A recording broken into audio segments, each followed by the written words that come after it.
Good morning, everybody. Welcome to day 2 of NAB 2017, live from Las Vegas, Nevada at the Las Vegas Convention Center. I'm Michael Artsis. I'm the Teradek set in the Vitek Video Group booth. Thank you so much for joining us. We're bringing you live continuing coverage of NAB 2017, and I am so excited. We're going to start the day off great. It's so great to be here. I've got Jody, who is amazing DP, director, cinematographer. He has shot for all sorts of shows, news, ABC News, JAG, and of course he's traveled the globe even into war-torn areas. Iraq, covered the war. All the fun kinds of things. The fun kinds of things. Well, first of all, it's good to see you, by the way. Good to see you. Thanks for being here. Thanks. And of course, we've got Alan from Litepanels, which is a Vitek Video Group company, and it's really awesome. We're going to get into that in a minute, but I'd love to talk a little bit about your career. And you know, what people don't realize is that you're just as much a hero as the soldiers who go and fight and defend the country, because if it wasn't for guys like you who go to these war-torn areas, risk their lives, just like the soldiers do, we wouldn't understand the depth of the conflicts we get into. We wouldn't have the imagery, and we wouldn't, not only today, but in the future, my son wouldn't understand 5, 10, 15 years from now what we were doing there, how bad it was. And so I think it's really important to recognize that. So thank you. Thank you. Those are very kind words. I received that. I am not a hero. That my friends and guys who I know who have fought, and some of them have died over there, in my opinion, those are the real heroes. I'm just a guy who goes over and covers the heroes. Well, so I understand what you're saying, and I'm glad to have had those opportunities. Look, I'm not taking, I love the men and women who fight for the United States of America and defend our freedom, make it safe that I can put my head on a pillow at night, that my son can. And I certainly don't take anything away from them ever. I see them in airports, and I walk up and just say thank you. I think it's the least we can do for them. But without a doubt, you go in there, risk your lives to bring us the imagery and the coverage, and it's just as important. I did a 9/11 10 years later look back on a guy named Matt McDermott who ran into the towers as they were coming down to get the photographs.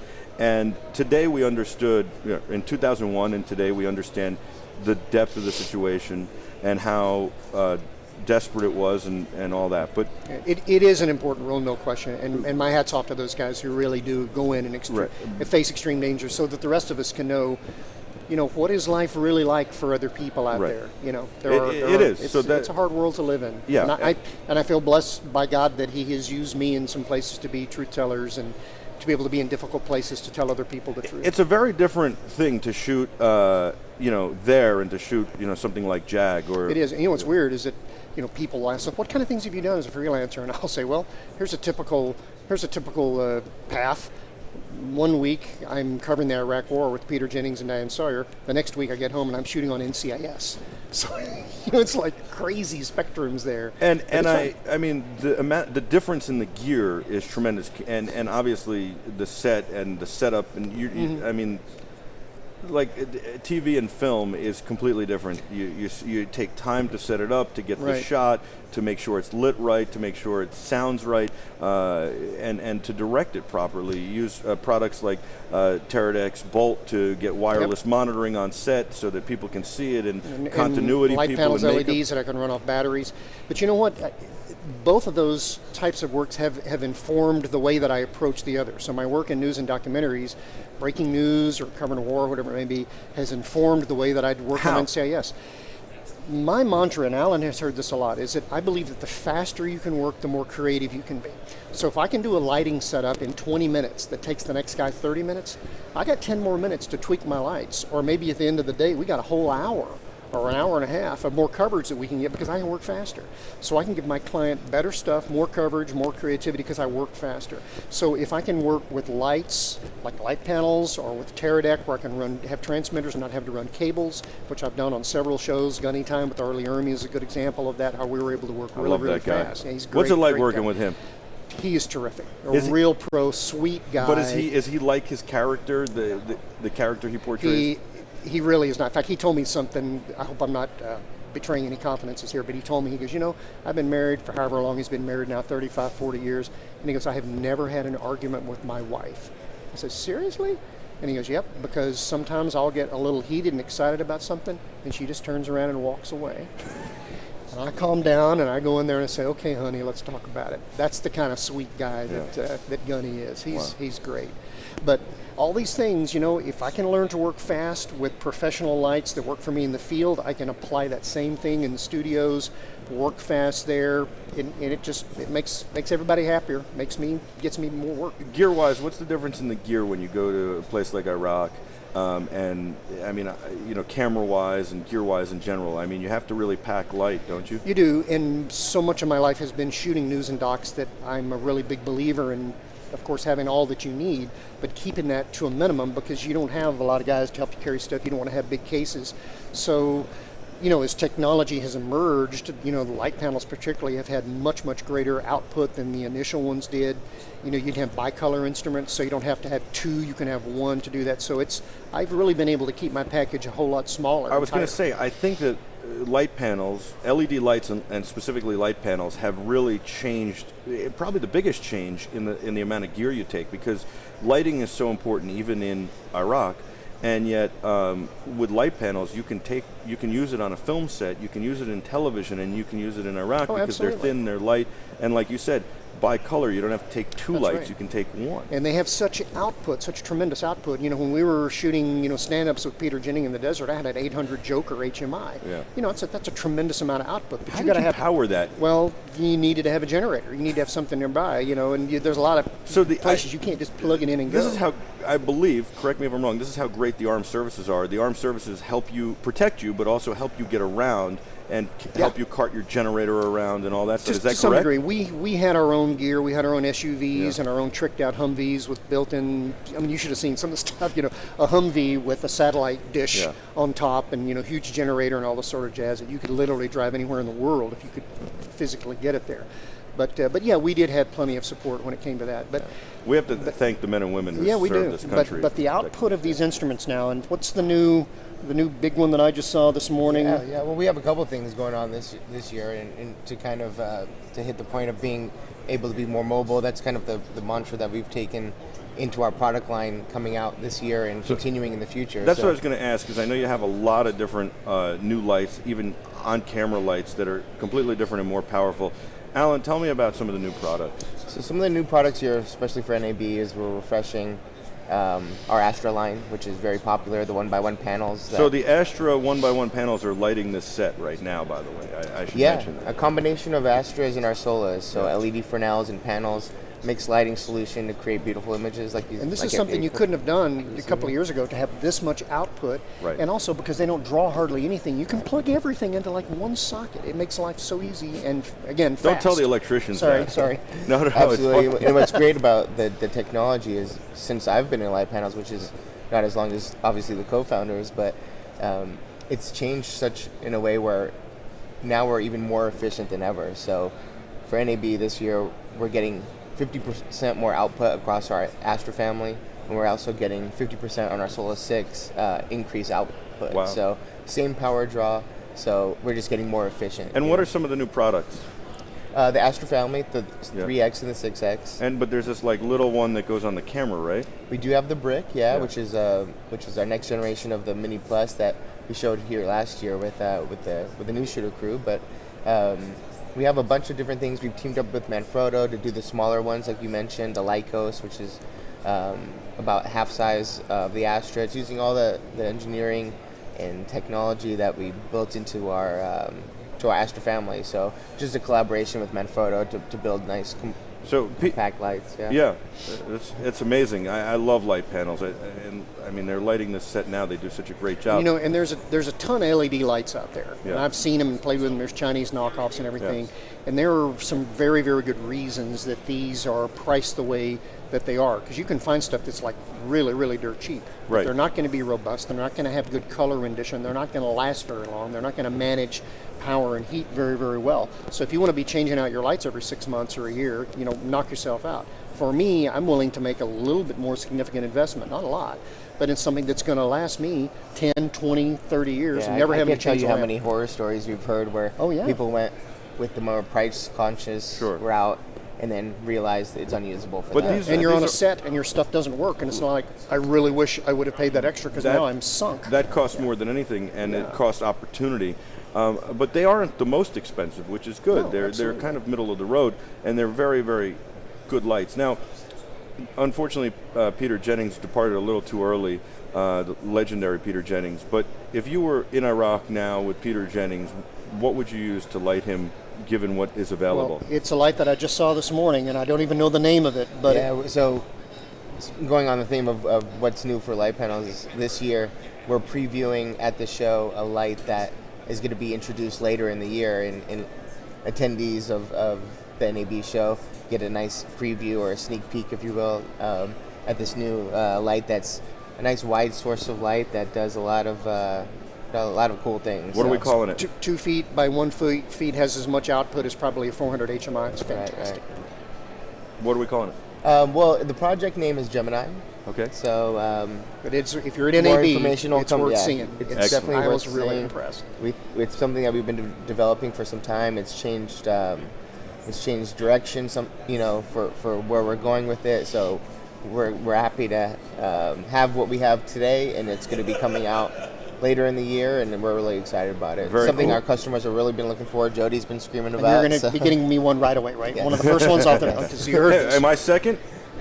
Why Yeah, not? but we have a line, definitely. Sounds- But it goes along the same mantra that I've been telling you about, is Oh, mobility. wait, you said okay to him, and you said you have a line to me? Well, he has All right, obligations. well, unfortunately, that's all You have the to get time we picture. have. Thank you both very No, it actually is all the time we have. Alan and Jody, Hey, thank bud. you so Good to much. see It's you great to again. see you guys. Thank you. You are awesome, and I do love light panels. You got to check out the whole line, lightpanels.com. We'll be back with a whole lot more of your live continuing coverage of NAB 2017 right here, right after this. Stay with us.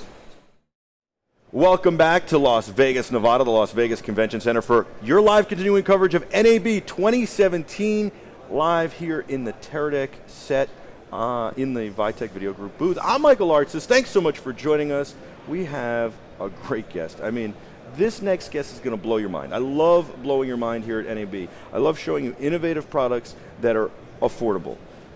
Here, we've got the perfect solution for you guys. As you're growing as cinematographers, as you need to add lenses, lenses are the most important thing. There is a brand new lens company on the market. It's called Atlas Lens Company. I've got Dan and Forrest here, and you guys, welcome to the set. Our the new lens company, Atlas, and these are some serious lenses. First of all, let's get this out of the way real quick. Let's talk about the lenses. We're going to come back to price point, and then we're going to get your story. Sounds Tell me great, about the Michael. lenses. So what we're debuting is the Atlas Lens Co. Orion Series anamorphic primes. And both Forrest and I are cinematographers ourselves, and we really wanted to be able to shoot with anamorphic lenses. Anamorphic gives you a widescreen aspect ratio. It gives you very special bokeh properties. So in the background you have special bokeh that's like stretched and skinny, and the foreground should be nice and crisp. And you also often have interesting flares from really good anamorphic lenses. So any classic movies that you see, a lot of Spielberg movies and other movies from the 60s, 70s, 80s, 90s and beyond historically have been shot with anamorphic lenses. So how do you deal with anamorphic after the fact, in post? Obviously, editing is not a problem, but what do you do with it to deliver it, especially if you're going to deliver it to television or Netflix or something like that, and you've got the 16:9 aspect ratio that you've got to deliver it to? I'm glad you asked. Recently, Netflix approved distributing footage in 2:3:5 aspect ratio, or 2:3:9. And the way that an anamorphic lens works is that light comes in through the front optics and is squeezed. And so if you looked at the sensor without de-squeezing it, you'd have a narrow image. And this was originally created so that they could fit widescreen movies onto film formats and then project them back out through the same lenses. So it was a way to get people back into the movie theaters in the 1950s when television first came on the scene and people were staying home instead of going out to the theaters. And it gives a really epic feeling. It's more akin to human vision than traditional spherical lenses because you have twice as wide a field of view horizontally as you do vertically. So you get a telephoto lens with a wide angle field So, of view. but what do you do to deliver it to a 16:9? Do you have to crop in? What do you do? We actually designed these lenses around 4:3 sensor formats. So the Ariel X offers a 4:3 format. Red Weapon and all the other Red cameras offer a 4:3 or 6:5 aspect ratio. And so this is targeted towards entry-level high-end cameras. It's really interesting how things are becoming more prosumer. So everyone who's just beginning their career is starting to have access to tools that were formerly only for the top end of the industry, and this will really allow people to grow their careers as they go. And thankfully, all the editorial platforms like DaVinci Resolve, Adobe Premiere, Final Cut Pro have a D-Squeeze tool, so you can just tell the NLE or post-production color correction software that you're using CinemaScope aspect ratio, and it'll D-Squeeze back to a 2 times D-Squeeze for widescreen. All right, so now I want to talk about the glass. It's always so important. Where is the glass manufactured? Where do you get the glass from, and where are the lenses manufactured? Well, I'm glad you asked. So Forrest and I are based in the U.S., and Forrest is our lead designer. We have a factory in Asia, and we've been working on this for a little under 2 years in secret. And what else can I tell you? Our design office is in Salt Lake City, Utah. That's perfect. And so I guess I got to know, how do you go from being a cinematographer to designing and developing lenses? Obviously it's taken you 2 years, but it's not an easy process. It's not an inexpensive process. And I'm sure you didn't know anything about putting lenses together. Like Forrest answer that one. Perfect. Yeah. Well, it started probably about almost 2 years ago. I was just kind of tinkering in my house, in my workshop, in my kitchen. I've always had the desire. Did you know anything about putting lenses together? Years ago, I would take lenses apart, and I kind of observed from an outsider's point of view what was going on. And okay. And I always loved mathematics and engineering, so I sort of always geared towards taking things apart and trying to figure it out. Turned that into, years later, I had a passion for anamorphic, and the desire was to learn how that works. So I very much just started looking online, teaching myself everything I could, soaking it all in. I taught myself optical design at the same time as I was prototyping these lenses. So it seems like it's maybe more of a 4 or 5 year process because you had to teach yourself all this stuff before actually getting serious about it. We like to joke that it's about a 20 years combined experience because between the two of us, we both had a passion for CinemaScope movies almost our whole lives. And I began my research on CinemaScope back in the early 2000s, almost 17 years ago, when the movie Punch Drunk Love with Adam Sandler came out. Sure. And I saw that movie and I said, this movie is so weird looking and it's so unique and it really touched me. And I had to research how the cinematographer made that movie, and he used some Panavision anamorphic lenses. So how do you go from tinkering to having these lenses? That's a great question. So I'll field that one really quick and then we can go back and forth. But I saw what Forrest was doing. He was hand making anamorphic cylinders on his kitchen table, and he's an incredible artist. I'm so lucky to be working with this guy. He was hand polishing optical cylinders. He was putting test footage on Vimeo. I watched his footage and I said, I'm blown away by what this guy is doing. He's a true artist and a true craftsman. And I have really good business experience, having been the former founder of Paralinks, which is now an awesome Vitek Group brand. Absolutely. And I learned so much about manufacturing, about running a company, and about working with other people during Paralinks. And so I said, I really love what you're doing. I think you're an incredible artist. I would be really lucky if you would work with me, and together I think we can make these anamorphic primes something from the kitchen table into something that we can make as a product and share with the world for cinematographers to use like ourselves. And I've always wanted to do anamorphic lenses, and I was just so happy to find a person like Forrest to work with. And I didn't have the brilliant artist mind for making things that Forrest has, but I have a really good business sense and manufacturing experience. So the entrepreneur becomes the serial entrepreneur and finds the guy who's the artist and says, we can do this, and you've done a tremendous job. I'm very impressed, and I've heard such great things. The lenses, it's not only about the lenses, it's about the price, right? If you did this at a price point where they normally would be for these kinds of lenses, for this quality of lens, it'd be really hard to be a lens startup. There are a lot of manufacturers that sell lenses. But at the price point, people are going to jump all over these, and the quality is second to none. Talk about the price point starting out of the gate. You get 3 lenses for under $20,000, is that correct? That's correct. So one of the most important things to Forrest and I was to be able to offer a wide variety of filmmakers a chance to use anamorphic lenses for their films.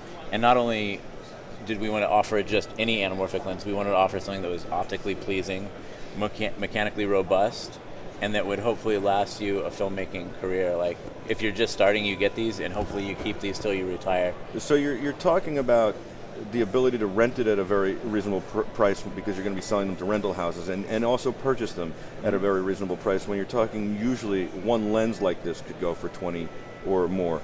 You're getting 3. Typically, yeah. Talk about the 3 you get. So the first 3 lenses in the Orion series are the 40mm T2, 65mm T2, which we're showing at NAB, and the 100mm T2. And we're going to be delivering these lenses in first quarter 2018. And we're taking pre-order deposits right now on www.atlaslensco.com. AtlasLensco.com, very, very awesome. And what is the mount that you? Is it a PL mount? I'm glad you asked. Yeah, we starting with PL mount, but the I'm gonna grab this here. The back portion comes off the 8 Torx screws. You can remove this and put on an EF without having to re-flange or wow. Let's say re-distance your back flange distance. So it's user replaceable. It doesn't need to come to our service center. And another thing about these is that we designed them to be very repairable and serviceable by rental houses, lens professionals like Duclos, Stewart at Focus Optics, all the greats who do lens calibration and adjustment. And that's where the serial entrepreneur comes in, to make sure that it all works and you don't have to have that much customer service, but you're there to help people when they need it. I'm very excited about this. I think you guys are going to do great. Congratulations. Thank you so much for coming on and sharing this. My mind is blown, and I wish you guys the best. I can't wait to use them. Thank you so much, Michael. We can't wait to see what you film with them. I can't wait to film some great stuff. AtlasLensCompany.com, or it's Atlas Lens Company. It's AtlasLensCo.com. That's correct. AtlasLensCo.com. He's Forrest. That's Dan. I'm Michael. We'll be back with a lot more of your live continuing coverage of NAB 2017 right here, live from the Las Vegas Convention Center. Don't go anywhere.